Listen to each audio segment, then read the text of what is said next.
I'm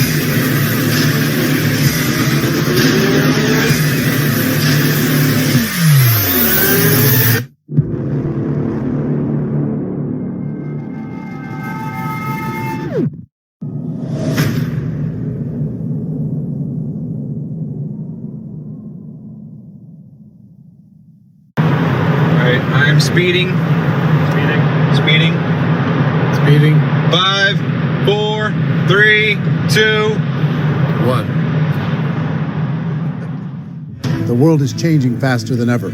What used to take decades is now taking years or even months. What you see right now is the illusion that people have had for many decades about the workplace being this secure place to work the rest of your life. For the first time in the history of our nation, our children will not do as well as us. We've seen our friends get laid off. We've been laid off. We've had our pay cut. People are overworked and underpaid. They seem to have less time and less freedom. They live under constant pressure. This is going to be forced. And so even if your employer loves you, they may have to cut you. There's something wrong that on Monday morning, the heart attack rate increases by 35%. Technology is accelerating, job security is declining.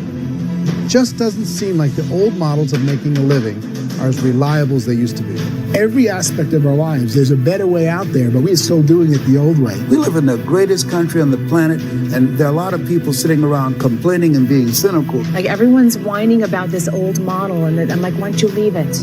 Look at all this over here. Look at all this opportunity. Since so much of our lives revolve around our work and the way we make our living, many people are thinking there just has to be a better way. The biggest challenge facing our world today is not making money, is what are we going to do with all the displaced, unemployed people? People are afraid that they're going to make the wrong decision. People are afraid of the unknown. People are afraid that maybe I don't have the skills. Hey, sports fans, industrial age is over. It's dead. It's dying. That's why going to school to get a job is an obsolete idea. A steady paycheck is an industrial age idea.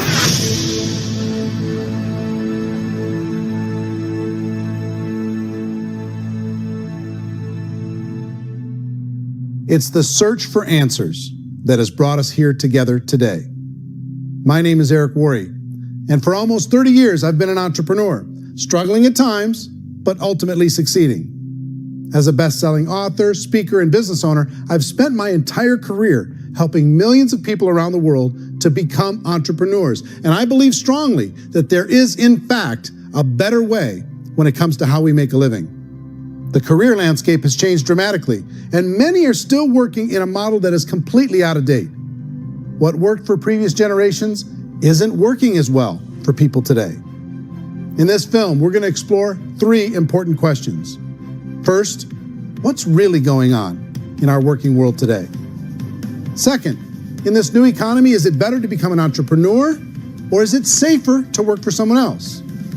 And third, if a person decides to become an entrepreneur and start their own business, how can they do it without taking on massive risk? To help in this journey, I've brought together some of the greatest experts and thought leaders in the field of entrepreneurship to share the real facts with you.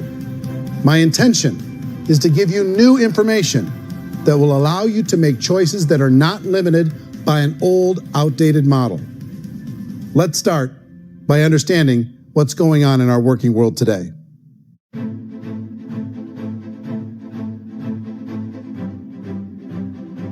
Let's look at unemployment. 30–40% of the people are honestly not working, but would be working. What our government does is if you haven't found a job in 6 months, we don't call you unemployed. We pretend you dropped out of the labor force. I've often said that unemployment, particularly structural unemployment, that's unemployment due to technological changes, is the first sign of economic growth. Think of it, 10 people live on an island. They go out every day and fish. One day, new technology shows up. A missionary brings them a net. Now, using the net, one pilots the boat, one throws the net. 2 fishermen can do all the work 10 used to. That's a 500% increase in productivity, 2 doing the work of 10, in one day. You don't have to learn a lot to learn how to throw a net instead of throw a fishing line. The island's got a big problem, 80% unemployment. But the island still has all the wealth of the fish because the 2 people produce as much fish as 10 did. Now, of course, looking back in history, These changes used to take thousands of years. And during that time, we went into farming and transportation. Some of us became doctors and some teachers and lawyers, and we developed all these new professions and new manufacturing jobs. Today, these changes are occurring literally in one day when a new technological advance occurs, and we don't have the social structures to deal with it or to retrain the unemployed people. So one of the things that I think is interesting as I travel across the country and really travel around the world is the way that we work and the way we get paid for work is changing pretty dramatically. On a global basis, everything is being turned upside down because of the rapidly advancing technologies. They are eliminating many jobs, and we have been left with many people not prepared for the jobs that exist. A lot of demand in public companies was to squeeze out all the fat and to get just as much margin as we possibly could, and fat equals humans. So this idea of job security and information age is so obsolete, but it's still taught inside our school system, and that's where the problem starts. There's no financial education in school system, and people are still trained to be employees, work for that paycheck. This is a chart on the middle class.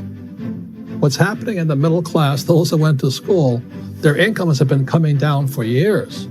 And parents still say to their kids, go to school, get a job. Now, what happens to all those middle class people who are dropping off the ends of the chart? Well, they become what's called working poor. And this is what happens to working poor. But they say poverty is ending. Well, poverty may be ending, but working poverty is going up. And this is food stamp usage. So food stamp usage in America is going through the roof right now, because people cannot earn what they call a living wage. Most people have experienced financial pressures that I think are probably greater than they have been in the past. If you're not working for yourself, then it's going to be a pretty hard road for a lot of people. Today, if you're going to control your future, the 40-40 plan is gone, where you can graduate from college and get a job and work for 40 hours a week for 40 years. That day is gone. So some of these charts actually tell you what's going on. And this is a really interesting one. You know, people are going back to school because if I go back to school, I'll get a nice job. But this is what's happening to, it's called Sallie Mae, which is the student loan guys. Student loan is going through the roof. It's now over $1 trillion. And student loan debt is worse than credit card debt. So when people stopped using credit card, the government got people into student loan debt. And the problem with student loan debt is you can never be forgiven. See, with credit card debt, you can declare bankruptcy and then all's forgiven. But student loan debt, you can declare bankruptcy, you still owe it. It's the worst of all debt. But this is the next picture. Look at this chart here. This is what's happening to wages of college graduates. It's going down. So you go to college, you rack up all this debt, but you earn less money. Now, that's not that intelligent. Average person who's been working a lifetime in America today is ending their lifetime at 65 with about $41,000 in assets. They earned just enough to survive. I think in the United States we have something like 17 trillion in debt. That's just the federal government debt. We got another 2 in municipal and in other, let's call it almost 20 trillion government. We've got 40 trillion in private debt. That comes up to close to 60 trillion. When you then add something we never had before, what you were talking about, when we look at the unfunded portion of Social Security and primarily Medicare, Medicaid, that at the most conservative estimates from outside firms, Kleiner Perkins, 67 trillion and growing. That's more than all our other debt. There's less conservative estimates that say it's 84 trillion or higher.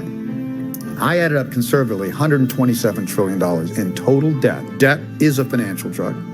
When you take it to excess, it's like taking a drug. Yeah, it makes you feel better, it enhances your performance, but at a huge cost, eventually it kills you. And so that's what happens. We keep doing more and more debt, and you get less and less results, just like a drug, until the debt gets so high that it crushes the whole system. That's where we're at, 8.2 times GDP. You know who I feel sorry for? I feel sorry for the person who dreads going to work, who is sick to their stomach on Monday morning, who hates their alarm clock, who gets a little glimmer of hope on a Wednesday because it's hump day and says, thank God it's Friday. And they live for those 2 days a week where they get to be themselves and they don't have to be around people they don't like, and they don't have to play the political game in the office, and they don't have to live this half life. The person that works 50 weeks a year just to be able to have the 2 weeks for vacation. And you know what happens to most of them nowadays? They don't have a vacation. They have a staycation. They have time off of work, but they don't get to go where they want to go because they're overextended. They've got all this debt. They got all this situation. They hate their alarm clock. They can't sleep until they're done. They have to spend most of their life in traffic. I feel sorry for that group of people because there's a better way. They just don't know it. I see this really interesting attempt at rugged individuality in a 6x8 rectangle. And I feel like you're all the same, except for the little push pins of the pictures. There's different pictures. Yours is named Jenny and his is named Sujara, but it's the same people. And this is how they are. And they're just like the zombies, and there's no joy in there. There's no fun. There's always like the wacky woman who decorates her cubicle, and that's the most she can do there. You got to give her credits, right? The wacky cubicle woman. The basis for their life is worry. I'm worried, you know, maybe I'll get fired. I'm worried maybe my company will go out of business. I'm worried I can't keep spinning the plates on paying the bills. I'm worried about how do I send my kids to college. I'm worried, what if the transmission of my car breaks? That's, you know, 2 or 3, I can't fix it. People live in a sea of worry, and it eats at them. Those signs that people held up during the Depression didn't say looking for gainful employment in a cubicle. It said looking for work. Work is what we're looking for. Job is just a unit of measurement. Work is what we're going after. It's time to look in the mirror and say, it's not the economy, it's my economy. It's my little world of where I am. I need to improve. I'm not going to wait for the economy to come back because, frankly, the economy is doing great in this country.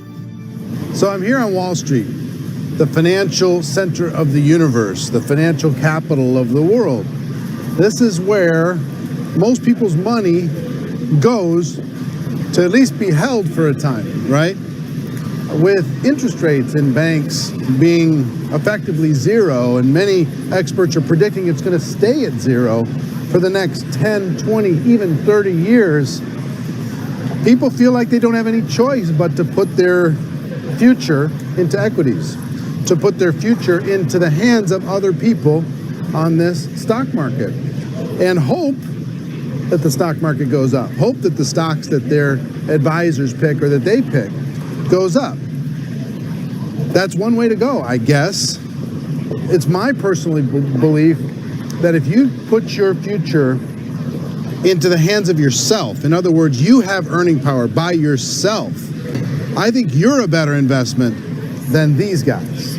I think controlling your future is a better option than handing over your retirement to these guys. The average household income in the United States is approximately $50,000 a year, what they call the middle class. To reach the top 25% of income earners, you'd need to earn at least $90,000 a year. To reach the top 10% would be a household income of $140,000, the top 5%, $190,000, and to be in the top 1%, you'd need a combined household income of at least $380,000 a year. So here's the question. What do you think would give you the best chance to move up and get to the top 10%, the top 5%, the top 1% or beyond? In my opinion, and in the opinion of many, many experts, the answer is to become an entrepreneur, to become your own boss. I think you have to be a business owner. I can't, the only time I ever say to someone it'd be great to be an employee is when they've already told me they've surrendered. I only tell people who are wounded spiritually that they should be an employee. And it's that feeling that you get when you pick up the backpack off the little Cub Scout and say, "Don't worry, little guy, we'll get you back to the camp." You know, it is in no way a kindness when I tell someone they'd be a great employee. The other status symbol really increasingly is lifestyle. I mean, people can own their own business, maybe even work out of their house. That, I tell you, people admire that. Like, gosh, I wish I could do that. The spirit of the entrepreneur is to be a risk taker and to be resourceful and unstoppable and to have a vision of yourself beyond where you are and not willing to settle for life as it is. Think about the great entrepreneurs. They're visionary. They have heart. They're willing to do today what others won't so they can do tomorrow what others can't. Personally, I don't think of the new economy, the old economy. I create my own economy. The entrepreneur's in control.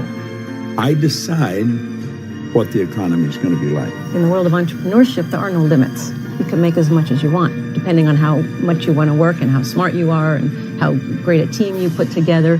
There's no more lifetime rewarding business than being an entrepreneur. Why in America, where anyone could be anything, would people want to give up their freedom and become effectively a modern-day slave, told shut up and be here every morning at 7:30, leave at 5:30, and do what I tell you? If people decide to become an entrepreneur and work for themselves, they have some traditional options, but they're riskier than you might think. Any kind of a retail business, retail build-outs, is extremely expensive. Even just these small little yogurt stores where they're putting little yogurt machines and you get all the different flavors, you're spending $200,000, $300,000, $400,000 to open a yogurt shop. I would love to buy a Dunkin' Donuts, but it's $500,000 or so to start. I don't quite have that just-in-case money. Risking lose it all, and most guys do 2 or 3 times, and even big guys like Branson, because I'm such a fan of his, half his companies don't work. You make $1 million, your problems are going to go. If you make $1 billion, your problem's really going to go. Just the opposite. You and I know when you're making $1 million, you get $1 million responsibilities. You make $1 billion, you got 1,000 times $1 million responsibilities. And most people say, I'd love to be my own boss. 70% of Americans would love to be their own boss, according to recent polls. But they don't know how to get there. Because what are you going to do? One, you could buy an existing business. If somebody's selling an existing business, you have to ask why. Usually because it's probably hard. It's probably not making as much money as they hope. 2, they could buy a franchise. A little less risk, proven system, but it's expensive to be able to do that. 3, they could start something from scratch. And that's where a lot of people feel like, I don't have the chops to do it. I don't have the money. I don't have the product idea. I don't have the expertise. I don't have whatever it's going to take to be able to get there. And I can't risk my family to do it. So 4th, they could become an investor. A lot of people in this town invest to try and figure out a way, but you got to be pretty smart with that game too, right? Venture capitalists, who are the very best and most sophisticated in investing in new breakthrough businesses, make it on 1 out of 11. That means 10 out of 11 are mediocre or fail. Most of them fail. That's the risk there. An angel investor is lucky to get 1 out of 15 or 20. A business is a team sport. Like I have to have accountants, I have to have engineers, I have to have systems designers, I have to have sales, marketing, I have to have accounting, I have to have mission statements, I have to have legal and all that. The average Joe Schmo, even me, I go out there, I don't have the skills to put a business together. I think the bottom line for the 4 traditional options is they take money, sometimes a lot of it.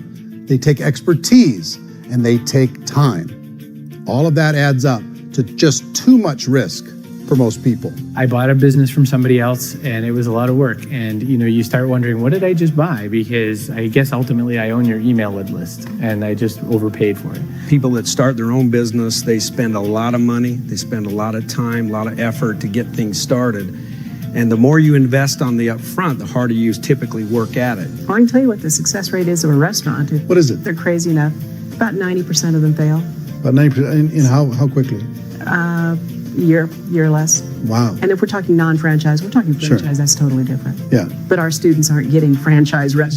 You gotta invest big money. Exactly. And with someone like McDonald's, you've had to work with the company for a long period of time, really know the Even have a chance at investing $1 million. have a chance, and it's a slim chance. What if there was a way that you had all the proven aspects, the comfort aspects, and you could still control your own life? What if there was both? In other words, you didn't have to create everything from scratch. You didn't have to be a super leader.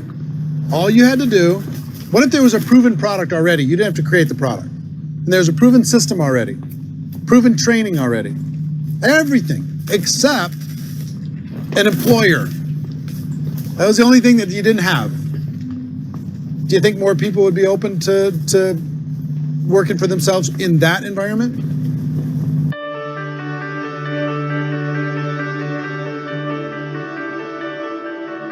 In our search for a better way to make a living, we've come to the conclusion that becoming an entrepreneur is actually safer than being an employee. And through our look at the entrepreneurial options, one particular path kept coming up from expert after expert. And I think most people will find it surprising because it's certainly a non-traditional business model. That model is for people to start their own business and become an entrepreneur through the creation of a network marketing business. Some people call it direct selling because the product is being sold directly from the manufacturer to the end consumer, cutting out the middlemen. Other people call it multi-level marketing, or MLM, because there are multiple levels of commissions paid. The most common term today is network marketing, because network marketing best describes using a large group of independent distributors, independent entrepreneurs, to move a product or service more efficiently.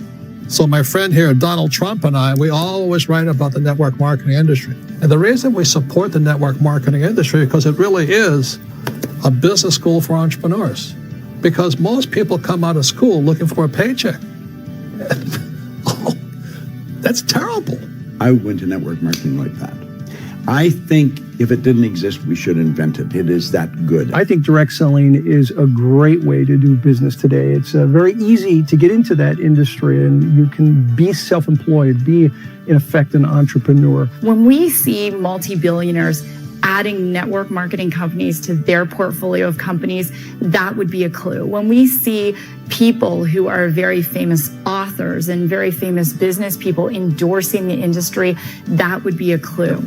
These network marketing companies aren't $50 million companies. They're billions and billions of dollars. They lead the stock market. They're major companies. When we're going to get it? You know, and you're going to school to work for a paycheck. But if you want to be rich, be an entrepreneur. And network marketing gives you the spirit to be an entrepreneur. A traditional company will spend up to 50% of their total revenue on marketing. Network marketing companies use a different approach. Instead of having all that extensive marketing expense, they utilize a network of independent distributors to do the marketing for them. Now, why do they do this? First, because word-of-mouth advertising is so much more effective today than traditional media advertising. Second, some products need to be explained or demonstrated, and an independent salesperson can do that more effectively than an ad campaign. Third, it's completely efficient. The company only pays for the marketing of their product if a sale happens and not before. Imagine if Amazon allowed you to become an independent distributor and paid out 40% of its revenue to that distributor group. All you had to do as a distributor was recommend a product, and if a person bought it on Amazon, Amazon would take care of all the logistics, and you'd get paid for bringing the customer. Now imagine you got paid for every purchase that customer made for the rest of their lives. Well, Amazon doesn't offer this option, but network marketing companies do. 85% of all buying decisions in our society are made as a result of word of mouth or reputation. We're recommending things to each other all the time. You know, who's your dentist? Who's your doctor? Who's your lawyer? What detergent, are you using? What legal system are you using? What product are you using? We're talking to each other about the things that we love anyway. When you go into a big box retailer, you're lucky if the clerk looks you in the eye, much less gives you any detailed or accurate information about what you're purchasing. So of course, this personal information, this education coming from a friend, a neighbor, a relative, or even a stranger, but one who has experience with the product is extraordinarily valuable. As a matter of fact, network marketing can educate consumers probably better than any other form of marketing. It certainly can do better than advertising because advertising usually has a certain hype to it and you can only get limited information. So, network marketing trumps advertising. If you were a typical sales company and you wanted to sell $1 million a month worth of product, you might go find 100 superstar salespeople. The quota would be $10,000 a month. So network marketing as a distribution system just flips the numbers. So we use 10,000 happy, raving fans of a particular product, and we don't concern ourselves so much with how much product each one of them individually sells. If they sell just $100 or $200 a month, and there's 10,000 of them, you're selling $1 million to $2 million a month worth of product. And that's the best way I can explain how network marketing works. This is the marketing arm of the company. There's not money being wasted on bricks and mortar. There's not money being wasted on inventory that's sitting stagnant somewhere. There's not of employees standing around that don't have customers. These are people that are going to connect with customers. These companies allow people to become independent distributors for extremely low cost and with no minimum time or sales quota. Essentially, they own their own business and can provide as much or as little sales as they choose. In other words, the distributor gets all the benefits of traditional business ownership without the risk. The advantage of network marketing is the ease of entry, the low risk, and the low startup cost, because almost everything else has very high risk. You can get in for a minimal investment. You're buying into a system that's already been proven, products or services that have been proven to work. The keys to network marketing is providing an opportunity for the masses to get involved, providing an opportunity for the average person who doesn't have the resources to start their own business.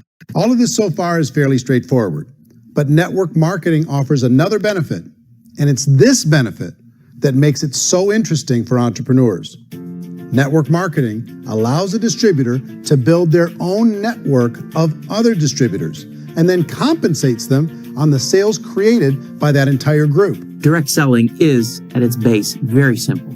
It's the sale of a product or service to an individual on a face-to-face, one-on-one basis, just the way we're talking right now.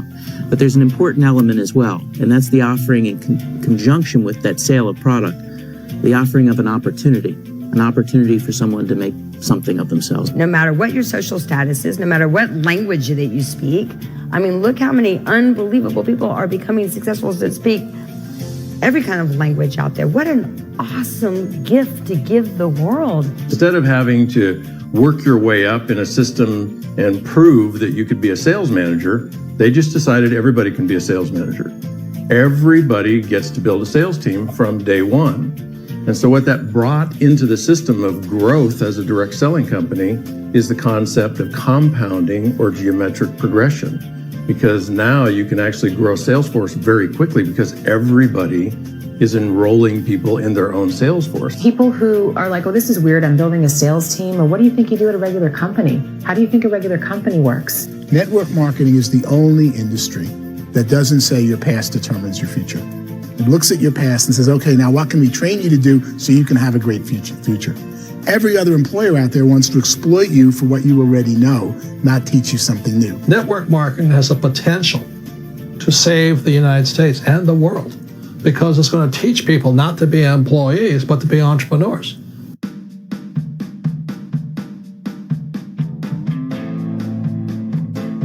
According to the Direct Selling Association, if you add up all the network marketing companies around the world, they combine to do over $178 billion a year in retail sales. To give you an idea of how big that really is, the NFL, the National Football League, does approximately $9 billion a year. The music industry does a little more than $16 billion a year, and the movie industry does about $80 billion a year.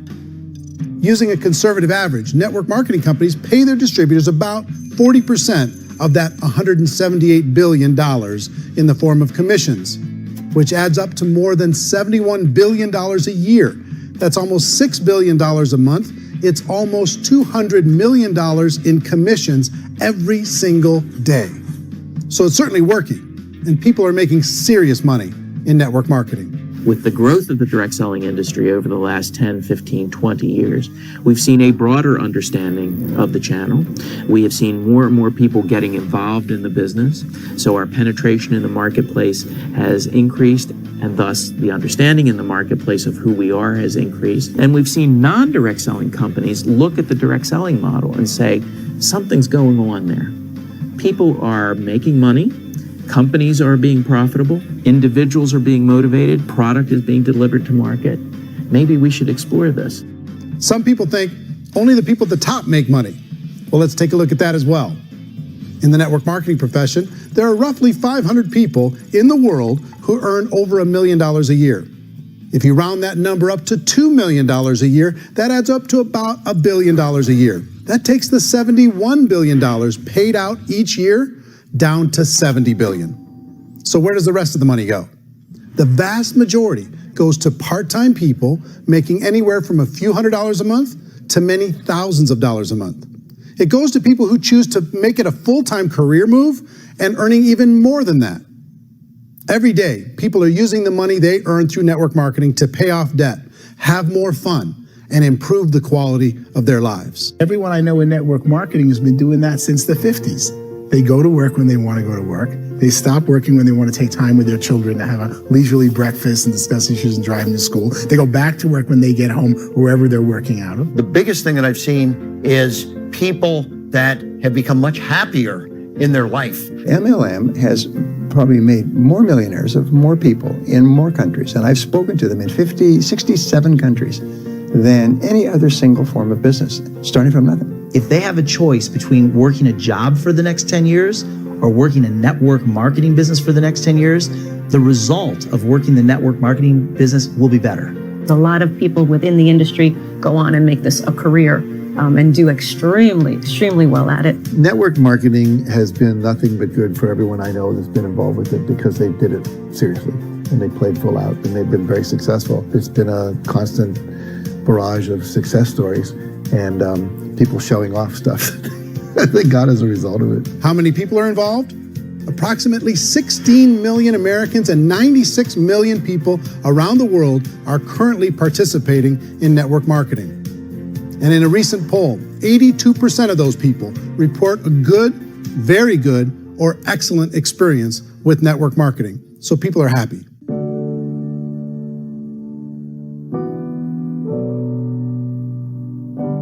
So I've taken a look at the network marketing profession and really tried to understand why so many people are confused as to the validity of this as a business. One is this pyramid shape. People get really messed up with this pyramid. Oh, it's one of those pyramid things. So I just think there are a lot of haters out there who really don't understand the industry and say, oh, it's a get-rich-quick scheme. It's a pyramid. Well, corporate America is a pyramid scheme. You know what I mean? It goes like this.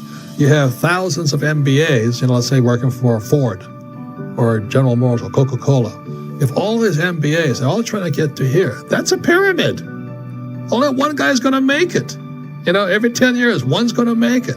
Whereas you look at network marketing, it's like this. So you're here, and your job is to develop other CEOs coming up behind you. So it's an inverse pyramid. In network marketing, it's a very simple concept. If you sell product, you get paid. It is paid based on production. There is no first mover's advantage. There is no investment component where the more somebody spends, the more they're entitled to make. So the two are polar opposites of each other. It doesn't matter what shape the company is or the compensation plan is shaped, whether it's a circle or a pyramid or a triangle or a trapezoid, it doesn't matter. If compensation is coming primarily from recruitment, then you've got a problem. On the other hand, if an operation is basing their compensation to participants on the basis of sales, even when those sales are generated by people you've recruited, well, then you're a perfectly legitimate enterprise. That's the legal test. It's the practical test. Another issue that's been true in the past that is no longer true now is people used to be in network marketing loaded up with products that they couldn't sell and they ended up a loser. They ended up with a bunch of product in their garage, they ended up with a bunch of products sitting in their kitchen shelves or whatever, and they thought they could sell it and then they weren't willing to or able to sell it and they ended up with a bunch of stuff and they were bitter about it. There was this thing called front loading where you had to buy if you bought $25,000 worth of product, you got better commissions and all this. Today, it's almost all done by computer. It's direct mail comes from a warehouse somewhere else. You don't have to have all this inventory. You don't have to stock up. It's a paperless world now. Most of it's done online. You have a back office. It really works. And the technology has changed everything. Third issue is people start talking about 99% of people in network marketing don't make any money. Well, we've talked about that over the course of this journey together. Almost $200 million a day is being paid out to network marketing distributors around the world. The naysayers, the people who say that it doesn't work, are usually the ones who just don't know how to make it work for themselves. And so they're giving you an opinion, and I tell people, don't confuse people's opinions with expertise, because opinions are free. And don't confuse sincerity with the truth, because people can be sincerely wrong. But here's the reality inside of network marketing. The vast majority of people that get involved in network marketing just become customers, and they get involved to be able to purchase product at a lower price. If you take Costco as an example, if a person goes into Costco and gets a membership to Costco so they can get a lower price on the product, we don't call that person a loser because they have a bunch of product that they walked out with a smile on their face. Yet when some people want to take a look at network marketing, they say, well, those people, they're just using the product and they aren't earning an income, so they must be a loser. They're not a loser, they're a happy customer. That's the vast majority of people that are involved in network marketing.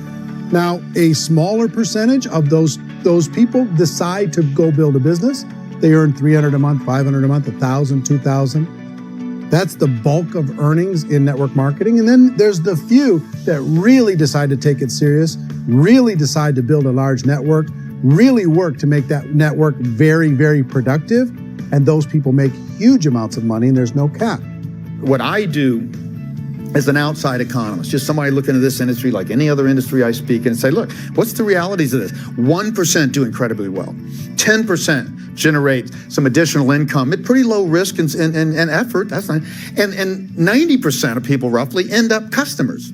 One thing that I think is real when it comes to people's perceptions about network marketing is people put this, and distributors, I think, involved in network marketing have some responsibility for this.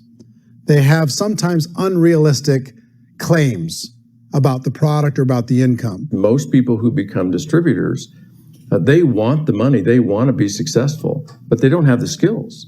They don't know what to do. And when people don't know what to do and they're in a new business, they're scared. And when they're scared, they panic and desperation kind of sets in. So they think everyone they talk to has to get in. So if I talk to you and you say, well, no, I don't have time to do that, they're like, no, I need you. You have to do this or I won't be successful. So I start clawing on you. I started that desperation. So then I start making claims about the product, which are not appropriate, probably not even true. Or I start saying, oh, let me show you how you can make all this money and you don't have to do anything, Eric. And so you just totally misrepresent the opportunity, and you're clingy with people because you think you need everybody to be successful, and you don't. You know, one of the messages that I try to deliver most forcefully to companies as well as salespeople in direct selling is that you don't have to overpromise. The reality is in network marketing, there's a lot of hard work involved. There's a lot of effort. You're going to have to develop yourself. It's a business like anything else. It's going to take some time, but in my opinion, it's better.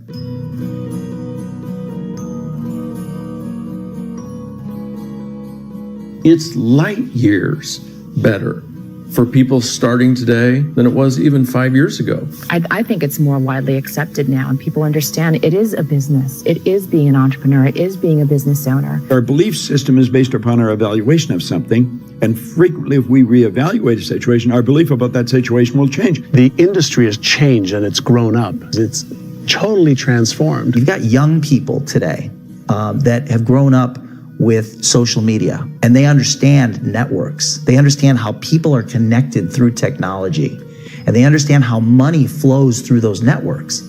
So when they see network marketing, they don't see it the way their parents saw it. And we've all learned, the larger industry that you represent, has all learned from those mistakes and flaws and errors that have happened early on. Early algorithms didn't work the right way.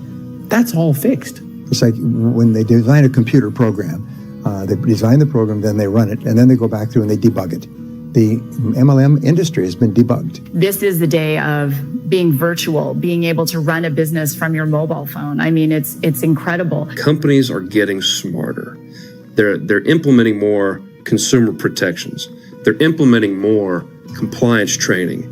They're doing more with respect to product research. If you do get involved and you make purchases of inventory, even on a voluntary basis, if you decide that this business is not for you, you can leave and have that inventory repurchased by the company. There's no other business that offers that kind of protection on a voluntary, self-regulatory basis.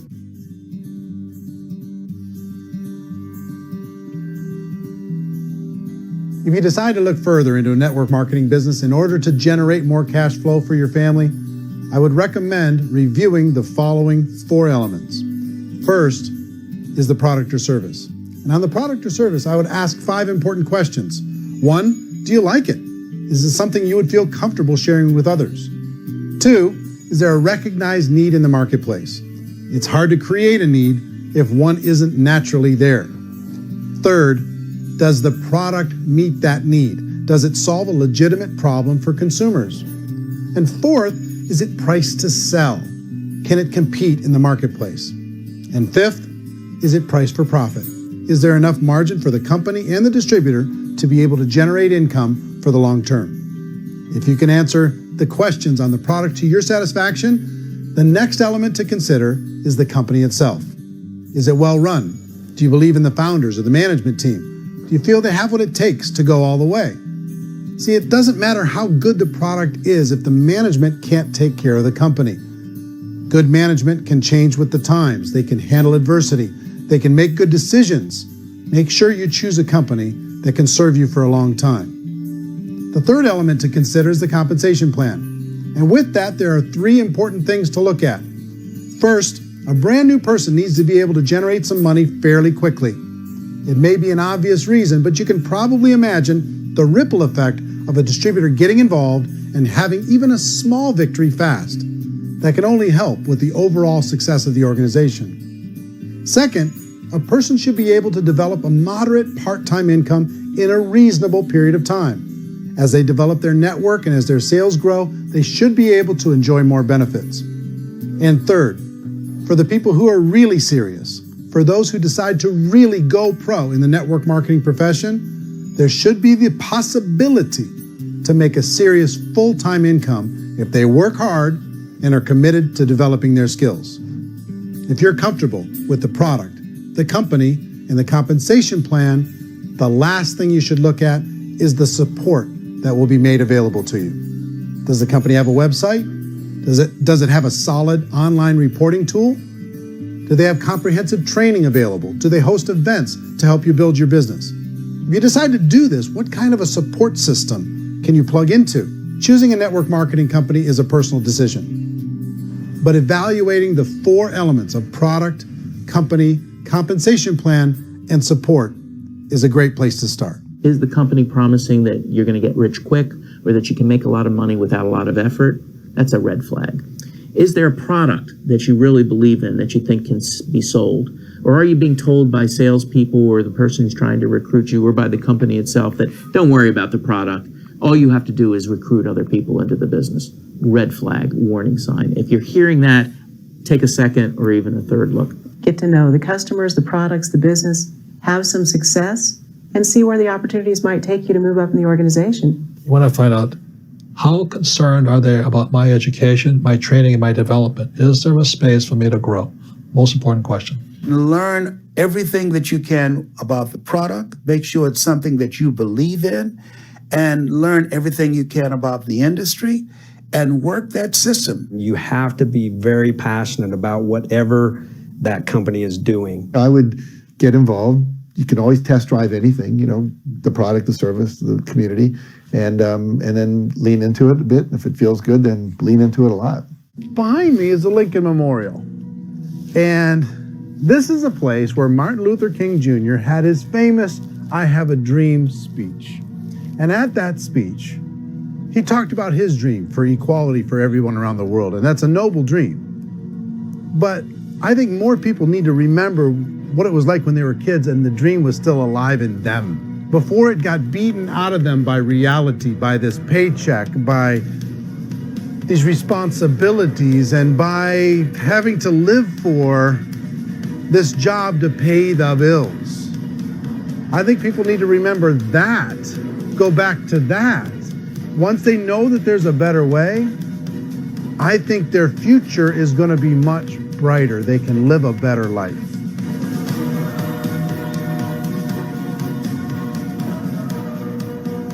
So if you're considering getting involved in a network marketing company, let me offer you just a few pieces of advice. First, network marketing isn't perfect. It's emotional, it's challenging. Like any entrepreneurial venture, it can have its up days and its down days. But if you have an entrepreneurial bone in your body, it's just better. Second, if you're gonna do it, decide to be professional. Decide to go pro. It's better to do that than just be this amateur sticking your toe in the water. Third, as any professional, you're going to have to learn some new skills. And I promise you, inside of the network marketing profession, they're not too difficult to learn. Fourth, like anything worthwhile, it's going to take some time. Don't expect that you're going to get to the finish line right out of the gate. And fifth, it's worth it. It's worth it to be able to take charge of your life again. It's worth it to be able to control your own financial situation. It's worth it for the people you're going to be able to spend time with. It's worth it for the things you're going to be able to see and the experiences you're going to be able to experience. It's worth it for the causes you're going to be able to contribute to, the lives you're going to be able to touch, the customers you're going to be able to help, the friendships you're going to be able to develop. I promise you, it's worth it. Remember, most people are searching for answers just like you are. But I do have to tell you the catch to network marketing. If there is a catch, if you want to understand this from an emotional point of view, people say, well, it sounds too good to be true. It's not, it's hard work. But here's the catch. Most people still don't understand it. So you're going to have to endure the loss of social esteem from ignorant people. The uneducated will think less of you. Now, if you can handle that, you're on your way. If that's going to destroy you, you know what? Entrepreneurship in general probably isn't in your future. If you can face that catch, you can become unstoppable. I want everyone to really contemplate this if they're not in network marketing. You're in a job, you probably have a mortgage, you have rent, you have debt, whatever's going on. You're in a prison. You work just hard enough to keep them from firing you, and they pay you just enough to keep you from quitting. Come on! I've been there, done that, and bought that t-shirt. In network marketing, if you run into failure, it's really just a homework lesson for yourself. There's no one to blame. You really have no excuse not to be successful. You just don't. People don't want to hear that, but there's so much available to you. If you want to be a good network marketer, be a student to the people above you, be a fellow traveler to the people on the same level, and be a teacher to those below, and know when it's appropriate to do which. People who are not afraid of asking people to buy things, or not afraid of persuading people with a chance they may say no, these people own the future. Nothing happens until something moves. So you got to go move, you got to go do something, or nothing's going to change in your life. In the beginning, you're going to do a lot of things that you don't get paid for. But as you go down the road, you get paid for a lot of things that you don't do. And your job is rehabilitate the spirit, the entrepreneur spirit in all of us. You give it back.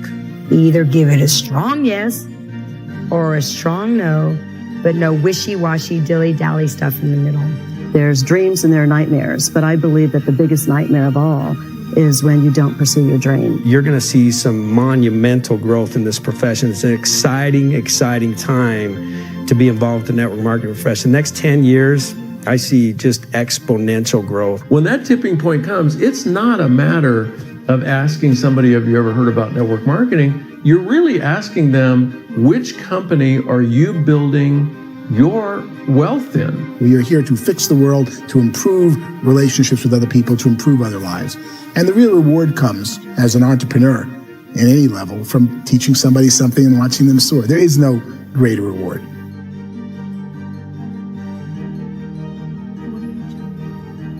Life's too short to spend it living someone else's dream instead of your own. It's too short to spend it living at a fraction of your potential. Can being an entrepreneur be a challenge at times? Sure. But here's what you get in exchange. It can be yours. Something that you built, something that you created, something that you made happen. This balloon represents your dream. It represents entrepreneurship. My wish for all of you is that you would reach out and grab it. The choice is up to you.